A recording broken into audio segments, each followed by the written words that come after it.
Olá, bruxarada! Hoje eu vou falar para você sobre o grande sabá, que é conhecido como Halloween. Na verdade, esse é o nome mais popular. E para os bruxos praticantes, a gente usa o nome Samhain, S-A-M-H-I-N, se pronuncia Samhain, tá? Então, Samhain, ou Halloween, é celebrado no hemisfério norte no dia 31 de outubro e no hemisfério sul no dia 30 de abril. Tem uma variação aí em alguns livros, que pode ser dia 30 de abril ou dia 1º de maio, tá? Então, o que o povo celta celebrava nessa data? Samhain é uma celebração de origem celta, né? E os povos antigos celebravam o ápice do outono para se prepararem para o inverno. E aí eu vou abrir um parênteses aqui, porque existem algumas dúvidas de pessoas que estão começando agora sobre seguir a roda do norte, que são as datas do hemisfério norte, e seguir a roda do ano do sul, e seguindo aí as datas do hemisfério sul. Muitos bruxos, mesmo estando no hemisfério sul, praticam as datas do hemisfério norte. Outros bruxos praticam as datas do hemisfério sul, outros praticam a roda mística, que é metade das datas do norte, metade das datas do sul. Eu, particularmente, já celebrei todas as rodas, a do norte, a do sul, a mista, e digo para vocês que existe um sentido nisso, tá? Não é uma coisa sem pé nem cabeça, não é uma coisa ilógica, tem um sentido, tá? Só que eu não vou falar isso para vocês agora, eu vou gravar um outro vídeo sobre isso, porque é um tema um pouco, que pode se estender um pouco mais, e eu quero focar aqui no Samhain, no Halloween, tá? Então, beleza. Ápice do outono no hemisfério norte. Então, só que é o seguinte, lá no norte, o outono, o inverno, né, é a preparação da chegada do inverno. O inverno é muito mais rigoroso. Então, era uma época de sacrifício, porque eles tinham que sacrificar o gado, que não ia conseguir sobreviver durante o inverno. Eles também não iam conseguir cuidar do gado todo. Então, eles pegavam uma parte ali do gado, uma pequena parte, que era o gado mais saudável, mais forte, para manter ali, mas a maioria eles sacrificavam e passavam o sal na carne, né, para conservar a carne. Daí a gente vê também a relação do sal com a purificação, e aí vocês podem utilizar o sal grosso no ritual de vocês, de Samhain, tá? Eu vou fazer um pentagrama de sal grosso, depois eu vou mostrar para vocês direitinho essa parte prática. No mito pagão do deus e da deusa, que são as forças divinas do sagrado masculino e do sagrado feminino na natureza, esse período era considerado um período de sombras, né? A natureza hibernava, então a natureza ia morrendo aos poucos, o sol estava ali no seu ponto mais baixo, com a sua energia mais fraca, né? E o deus Sol, do mito do deus e da deusa, o deus Sol, ele se sacrificava para manter a vida e a esperança dali para frente, e ia para o mundo dos mortos, o outro mundo, e retornando ao ventre da deusa. E nessa data, os celtas acreditavam que o véu entre os mundos, o véu entre o mundo espiritual e o mundo material, o mundo físico, ficava mais tênue, ficava mais fino. E o contato com seres do outro mundo, os nossos ancestrais, deuses, elementais, nossos guias, nossos guardiões, nossos animais de poder, enfim, esse contato com o outro mundo, com o mundo espiritual, era mais fácil de acontecer, era um contato direto. E por isso mesmo era uma noite em que os celtas consultavam vários oráculos, vários tipos de oráculos, né? Para receber respostas, orientações, para previsão de futuro para o próximo ano, né? E em relação aos ancestrais, eles celebravam os ancestrais também. Então, geralmente colocavam uma cadeira na ceia, né, de Samhain, colocavam uma cadeira a mais simbolizando ali os ancestrais, ofereciam alimentos, taça de vinho, ou uma vela para iluminar o caminho dos nossos ancestrais, né? Então, existia esse contato com o outro mundo e era uma noite de celebrar os mortos, de celebrar a morte, né? A morte da natureza, celebrando esse contato com os ancestrais também. Então, fotos, né? Hoje em dia a gente pode usar foto, né? Os meus rituais de Soen, eu sempre coloco foto dos meus ancestrais no altar. Lembrando, gente, que essa parte dos ancestrais, isso está até uma observação no livro 8 Sabás para Bruxas, que eu coloquei para vocês. É um livro mais completo que eu já li sobre sabás, tá? Que fala de uma forma mais profunda.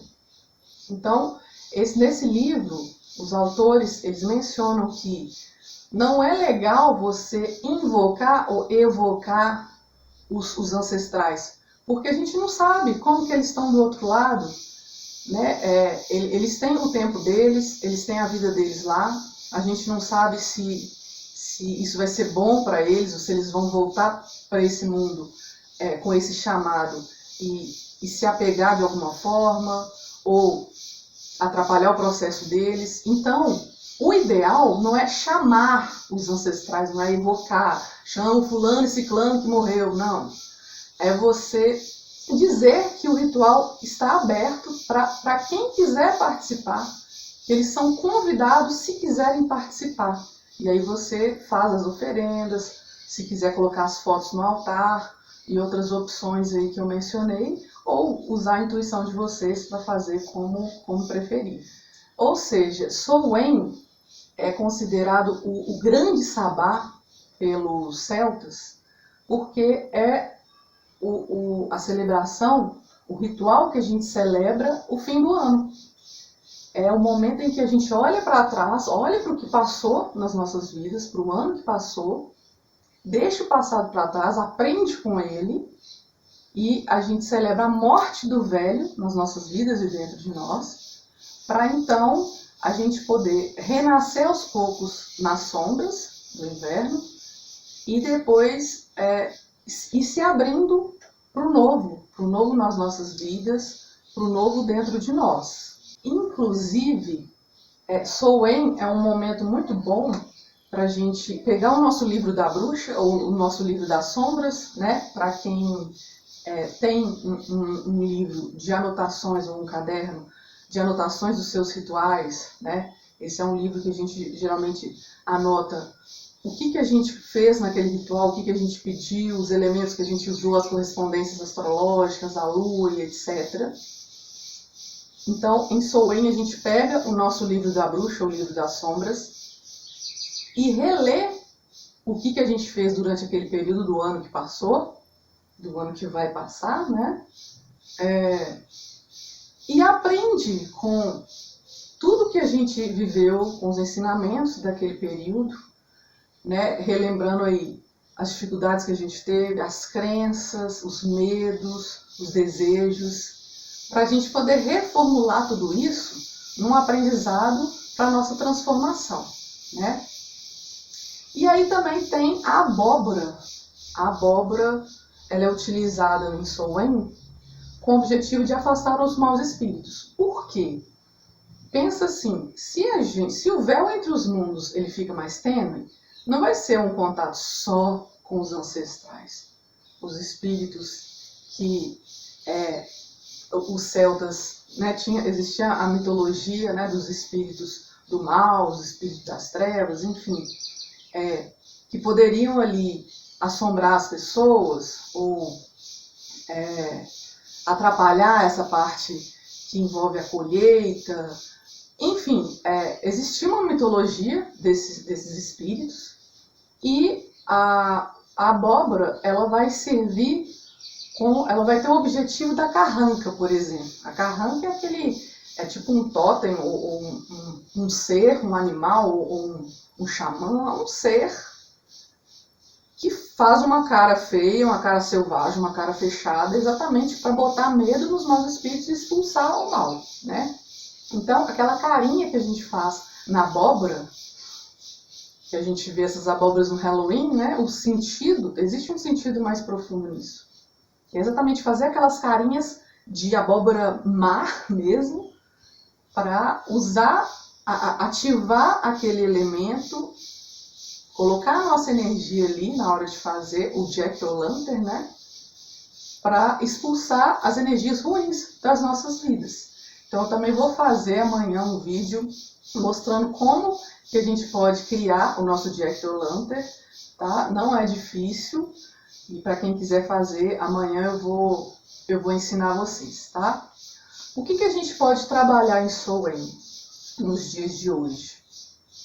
Medo, trabalhar o medo, principalmente medo da morte, trabalhar o desapego, né? Principalmente em relação à morte também, mas desapego e medo no geral. Como a gente lida com questões do passado, né? Para o passado morrer, para o novo nascer, a gente pode também trabalhar a cura de traumas do passado, trabalhar também para a gente ressignificar e integrar dentro de nós a sombra, né? Ressignificar o sentido da morte, porque a gente, como homem moderno, como ser humano no mundo moderno, a gente olha para essas celebrações ou para a morte em si, para as sombras e nossa, tem muito medo, é um mistério, é o medo do desconhecido, é algo ruim, né? A gente negativiza a energia da morte e da sombra. Mas os celtas, eles festejavam a morte, esse período de morte, né? Eles não ficavam assim, nossa, vai chegar o inverno, eu vou me ferrar, porque vai faltar comida, a gente pode morrer de frio, a gente pode morrer de fome, isso e aquilo. Não, eles celebravam em Samhain a energia da morte, sabiam que isso era necessário para a renovação dos ciclos da vida. Inclusive, as cores de Samhain, que são a cor preta, simbolizando a sombra e a morte, e a cor laranja, simbolizando a fertilidade, a alegria, a vivacidade, eles usavam a cor laranja exatamente para reafirmar que a fertilidade, que a vida ia continuar ali, né? Então, é um momento para a gente ressignificar o sentido da morte dentro da gente, para a gente se conscientizar do verdadeiro sentido da morte no mundo, seja mundo físico, seja mundo espiritual. Eu não falo só de morte física, né? Eu falo de morte como um todo, mortes internas, mortes de processos, de situações, de pessoas, né? Então, por isso é um período bom para trabalhar esses medos, né? As sombras, a morte, ressignificando a morte. E não é à toa que é o dia das bruxas, né? E aí o que a gente vai trabalhar no dia das bruxas? O poder da bruxa. E aí eu até criei na apostila que eu coloquei para vocês.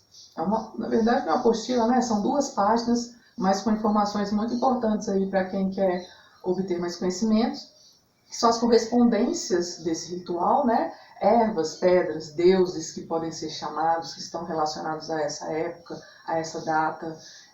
E aí eu coloquei um simples ritual que vocês podem fazer, utilizando pouquíssimas coisas. Se vocês quiserem colocar mais coisas no ritual, fiquem à vontade, tá? Mas nesse arquivo que eu envio para vocês, eu coloquei uma parte muito importante, faz quem quer, tá? Obviamente, mas pedindo o despertar da bruxa no mundo.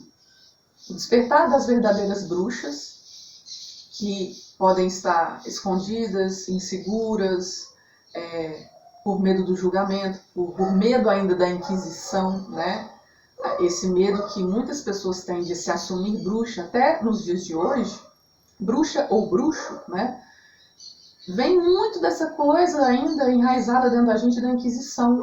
Então, eu criei uma ordem mágica para vocês, e que eu faço também, que é despertar o poder da bruxa, despertar as verdadeiras bruxas no mundo, e respeitar as bruxas, para o mundo respeitar as bruxas, para ressignificar a visão da bruxa que o mundo tem, né? Que até hoje a gente tem essa visão. Inclusive no próprio Halloween, essa visão acaba sendo cultuada também e divulgada. As imagens de bruxa com narigão, com verruga, uma véia feia, que as pessoas têm medo, né? Então, até no Halloween, essas imagens são divulgadas. Essa crença limitante sobre a bruxa ainda é propagada ali pelo mundo. Então, o nosso papel enquanto bruxos, no mínimo, é a gente pedir, usar essa força de Samhain e pedir o despertar das bruxas em todos os sentidos e pedir esse respeito para todos nós, né? Para que o mundo respeite a nossa crença, para que o mundo veja a gente com outro olhar, com o olhar da verdade e não dessa mentira aí que foi criada pela igreja e que muitas pessoas ainda acreditam. Inclusive, falando de igreja, eu vou aproveitar aqui, antes de finalizar o vídeo, a igreja cristã pegou muitos costumes pagãos, né? Então, Samhain foi um desses costumes. E pegou esse costume para quê? Tem duas versões, né? Para pegar adeptos do paganismo, para trazer para o cristianismo ter mais força, mas também para as datas comemorativas do cristianismo serem mais fortes e terem prevalecer ali as datas pagãs. Então a igreja cristã transformou muitas datas pagãs e fez de Samhain o Dia dos Mortos, que é o Dia de Todos os Santos, que é finados, né? No dia 2 de novembro. Então, uma data aí pertinha de Samhain, né? 31, dia 1º, porque assim, dia 31 é a véspera do Samhain, do Ano Novo. É a véspera do Ano Novo Celta. Então, o Ano Novo Celta começa no dia 1º de novembro. Então, dia 31 eles celebram a chegada do Ano Novo. E aí a igreja colocou no dia 2, na verdade, isso, dependendo da região, né, acho que isso pode também ser alterado. Não sei se é em todo mundo que é no dia 2, mas enfim, bem próximo aí de Samhain, com a mesma energia de celebrar os mortos, os entes que se foram, os nossos ancestrais, né, de visitar túmulos e etc. Então, é uma data que perdura aí um costume pagão no cristianismo nos dias de hoje. E aí, gente, uma experiência aqui minha, né? Por mais que a gente esteja aqui na primavera no hemisfério sul, muitas pessoas percebem, sentem essa energia de morte. Mesmo a gente estando na primavera, que é uma estação de flores, de cores, de sol, né? Muitas pessoas, principalmente escorpianos, né, como eu, porque eu estou no meu inferno astral, né? E meu inferno astral é isso. O inferno astral é o seu processo de transformação de morte para o renascimento, né? Então, para mim, celebrar Samhain na data do hemisfério norte faz muito sentido para mim, principalmente pelo fato de eu perceber essa energia de morte na minha vida, né? E também porque, né, eu tenho uma conexão muito forte com os celtas, já pratiquei muito a Roda do Norte. E só um detalhe antes de finalizar, não significa que só porque a gente está na primavera, a gente não pode celebrar a morte ou fazer rituais de corte, de transformação, né? Então, se você não quer ver Samhain como o inverno, a chegada do inverno lá no hemisfério norte, e não quer desvincular a sua conexão aqui com a primavera do sul, só pensa que é um período de banimentos, de banir coisas ruins, de deixar o velho para trás, de deixar morrer certas coisas para que o novo nasça em nossas vidas. E isso pode ser feito, sim, perfeitamente na primavera ou qualquer outra estação, né? Mas depois eu vou falar para vocês direitinho num outro vídeo a respeito dessas questões das datas do hemisfério norte e do hemisfério sul. E mais um detalhe, nossa, eu não termino esse vídeo nunca, né? Eu escolhi o roxo violeta, né? A vela violeta, o pano violeta para o meu altar e para a minha celebração de Soen. Não coloquei laranja, apesar de que eu vou fazer o Jack-o'-lantern, né? Que tem essa cor laranja, mas eu escolhi o violeta porque ele tem muito, extremamente conexão com essa energia da morte para o renascimento, da transformação, do poder da bruxa, da evolução, da sabedoria, né? Da sabedoria ancestral, inclusive. Então, da conexão com a espiritualidade, a conexão com outro mundo. Então, eu particularmente prefiro usar o violeta, mas essa é uma adaptação que eu fiz. E vocês podem fazer outras adaptações também, tá, gente? Não tem que seguir ali à risca os materiais do ritual celta, não. A gente pode adaptar, não tem que ser igualzinho, siga sua intuição. E aí na apostila que eu deixei para vocês, tem mais correspondências aí para vocês verem direitinho os elementos que podem ser utilizados também, tá? Então amanhã eu coloco mais um vídeo para vocês. Beijo!